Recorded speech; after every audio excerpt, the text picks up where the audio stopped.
Alors, explication du 4 pattes version de Gasquet pour avoir des abdos et un dos fort.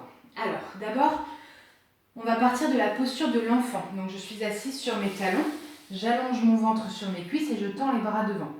Déjà, la première chose, c'est de comprendre la posture de départ. La posture de l'enfant, elle peut être une posture de repos, si on va chercher les bras loin devant et qu'on repose la tête au sol.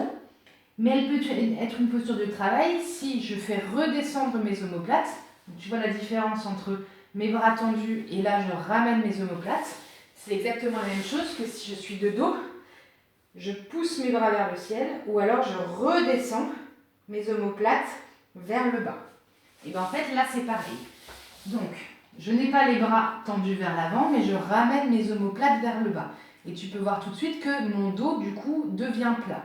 Je place ma tête dans l'alignement de mon dos.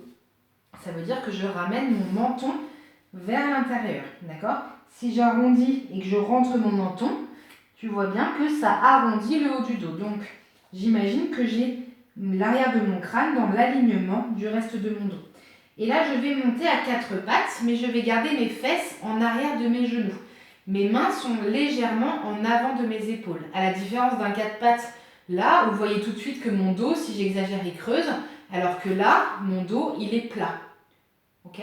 Là, à 4 pattes, mon dos vient creuser. Là, si je recule mes fesses, mon dos est plat. D'accord ? Là, je suis dans un 4 pattes physiologique. Ça veut dire que je respecte un angle inférieur à 90 degrés.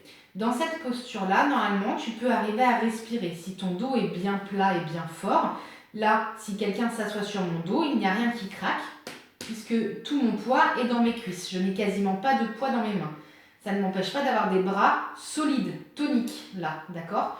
Mais par contre, j'ai pas de poids, alors que si j'ai mes épaules sur mes poignets, là, ça casse mes poignets et j'ai du poids. Or, moi, ce qui m'intéresse, c'est que ce sont mes cuisses qui travaillent. Là, j'ai toujours mon dos droit et à ce moment-là, je peux arriver à respirer. Quand je souffle, mon abdomen est libre.